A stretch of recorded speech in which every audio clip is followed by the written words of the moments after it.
Assalamu alaikum students, welcome to new video. Today we are going to start the topic force and momentum. आज हम बात करेंगे कि force और momentum का आपस में क्या रिलेशन है, इनका क्या ताल्लुक आपस में।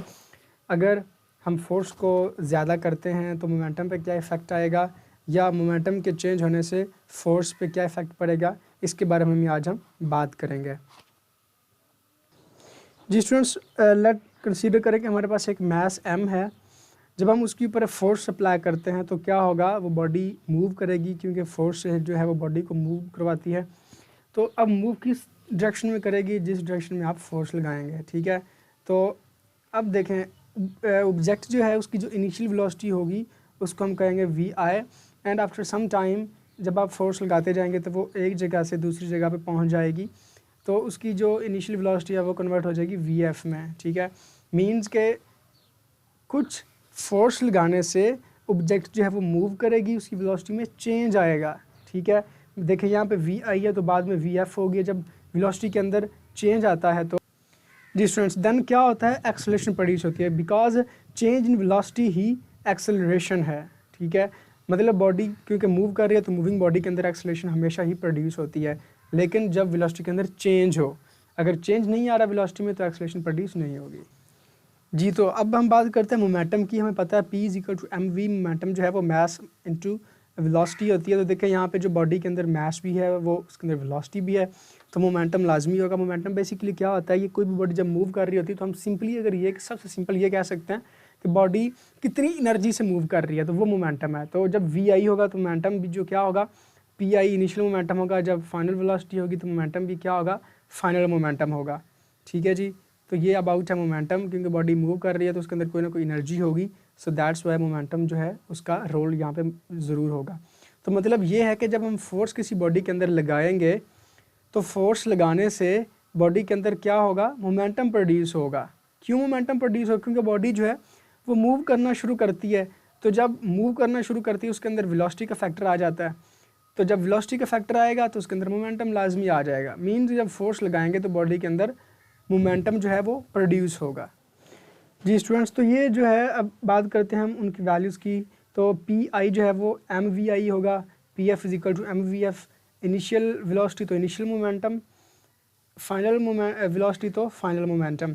तो सपोज करें कि बॉडी जो है उसकी इनिशियल जो मोमेंटम है वो 30 न्यूटन सेकंड है, और जो फाइनल मोमेंटम है वो कितना है, 50 न्यूटन सेकंड है।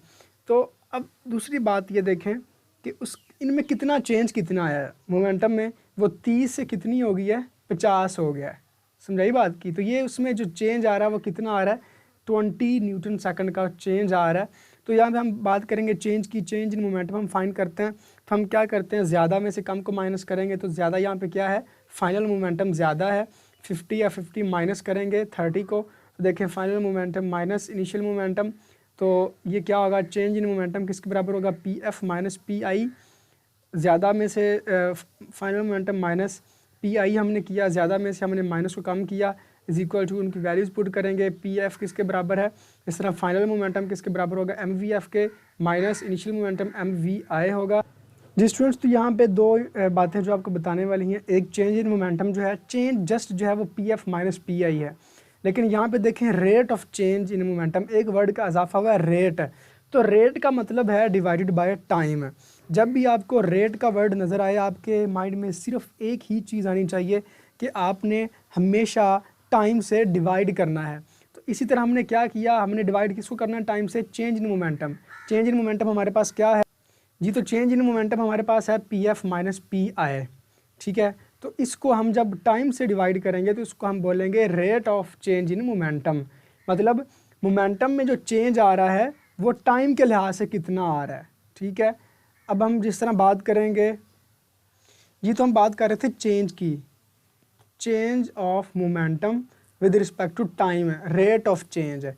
मतलब देखें बॉडी जो ये फर्स्ट बॉडी है उसका मोमेंटम था 10 न्यूटन सेकंड, तो जब 5 सेकंड गुजरे, 5 सेकंड गुजरने के बाद जो सेकंड बॉडी है उसका मोमेंटम हो गया 20 न्यूटन सेकंड। मतलब 5 सेकंड गुजरने के बाद कितना चेंज आया, 10 का। मतलब वो 10 से हो गया 20, मतलब 10 जो न्यूटन सेकंड है, 10 मोमेंटम जो है वो चेंज हो गया न्यूटन सेकंड। लेकिन जब हम बात करते हैं कि टाइम गुजरेगा 10 सेकंड का, जितना ज़्यादा टाइम होगा उतना ज़्यादा चेंज आएगा, ठीक है, जितना ज़्यादा टाइम लगता है उतना बॉडी के अंदर ज़्यादा चेंज आएगा, उतना ज़्यादा तब्दीली आएगी। तो 10 से अब कितना हो गया, 30 है।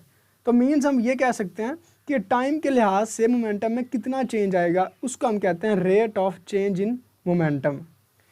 जी, तो rate of change in momentum find करने के लिए हमने इस इक्वेशन को टाइम से सिर्फ डिवाइड किया है, p f minus p i divided by t, m V F minus M we i divided by t. अब हम करेंगे क्या कि ये जो आपको टर्म नज़र आ रही हैं M V F minus M we I, इसमें से हम एम को क्या करते हैं, कॉमन कर लेते हैं, तो बाकी क्या बचेगा, M V F minus we I, और एम जो है वो कॉमन हो चुका है यहाँ पे। जी, तो ये जो टर्म आपको नज़र आ रही है v F minus v over t, ये क्या है, ये चेंज ऑफ वेलोसिटी है। और जब हमें ये भी पता है कि जब वेलोसिटी के अंदर चेंज आता है तो क्या प्रोड्यूस होती है, एक्सेलरेशन। जब बॉडी के ऊपर हम फोर्स लगाते हैं, बेसिकली होता क्या है, जब बॉडी के ऊपर फोर्स लगती है, फोर्स लगने से उसकी वेलोसिटी में चेंज आता है, ठीक है। जब वेलोसिटी के अंदर चेंज आएगा तो चेंज का मतलब है एक्सेलरेशन, तो एक्सेलरेशन प्रोड्यूस होगी। इसका मतलब यह है कि ये जो टर्म है v F minus we i over t, इसको हम एक्सेलरेशन से रिप्लेस कर सकते हैं। जी स्टूडेंट्स, तो ये जो टर्म है उसकी जगह पे जब हम एक्सेलरेशन पुट करेंगे तो ये क्या बन जाएगा, एम ए, और ये साथ वैसे ही चलता आ रहा है, p f minus p i over t is equal to m a बन गया by putting the value of acceleration here in this term. जी students, and according to second law of motion f is equal to m a, तो मतलब ये जो M A है इसको हम क्या पुट कर सकते हैं, एफ। तो हमने वही किया, एम ए की जगह पे हमने एफ पुट कर दिया, तो हमारा जो है रिलेशन क्या आ रहा है यहाँ पे, f is equal to p f minus p i over t, means rate of change in momentum is equal to force है। मतलब आप ये कह सकते हैं कि आप बॉडी के ऊपर जितना फोर्स लगाएंगे, मतलब यह कि फोर्स और चेंज इन मोमेंटम दोनों आपस में डायरेक्टली प्रोपोर्शनल हैं। जितना किसी बॉडी के ऊपर ज़्यादा फोर्स आप लगाएंगे उतना ही उसके अंदर मोमेंटम का चेंज ज़्यादा आएगा, ठीक है। मतलब जिस तरह आप ये कहें कि आप जो है एक आपके पास एक क्या चीज़ है, एक कैरेट है या एक छोटी सी रेडी है, तो आप उसको जितना ज़ोर से फोर्स लगा के भगाएंगे उतना ही उसके अंदर मोमेंटम ज़्यादा आएगा, ठीक है, उतनी इसके मोमेंटम में ज़्यादा चेंज आना शुरू हो जाएगा। ये तो हम इसकी डेफिनेशन डिस्कस करते हैं, when a force acts on a body, जब बॉडी पे फोर्स लगेगी उससे क्या प्रोड्यूस होगा, एक्सेलरेशन प्रोड्यूस होगी in the body and will be equal to the rate of change of momentum of the body. मतलब ये है कि ये जो फोर्स है वो किसके बराबर होगी, rate of change of the momentum. इसको आप यही बोलेंगे ना, टाइम है तो rate of change of momentum is equal to force है। तो ये उसकी डेफिनेशन है फोर्स और मोमेंटम के जो रिलेशन का जो हमने रिजल्ट निकाला है। और स्टूडेंट्स यहाँ पे एसआई यूनिट जो है वो मोमेंटम के दो दिए हुए, एसआई यूनिट जो है वो न्यूटन सेकंड है, जो कि केजी मीटर पर सेकंड के भी बराबर है। अब ये कहाँ से आया है केजी मीटर पर सेकंड, ये तो स्टूडेंट जिस तरह हमको पता है कि मोमेंटम किसके बराबर है, एम वी के, एम का यूनिट केजी, वेलोसिटी का यूनिट जो है ये जो मैस है मीटर, मैस केजी आ गया, वेलोसिटी का यूनिट आएगा मीटर पर सेकंड, और ये जो केजी मीटर पर सेकंड ये किसके बराबर है, न्यूटन सेकंड के, ठीक है। तो ये दो जो हैं ये ऐसा ये यूनिट्स हैं बेसिकली किसके, मोमेंटम के। जी स्टूडेंट्स, आई होप आप लोगों को समझ आ गई होगी कि फोर्स और मोमेंटम का आपस में क्या रिलेशन है, डायरेक्ट रिलेशन है इनका। जितनी आप फोर्स लगाएंगे उतना ही बॉडी के अंदर जो मोमेंटम चेंज होगा वो ज़्यादा होगा। ओके जी स्टूडेंट्स, अल्लाह हाफिज़।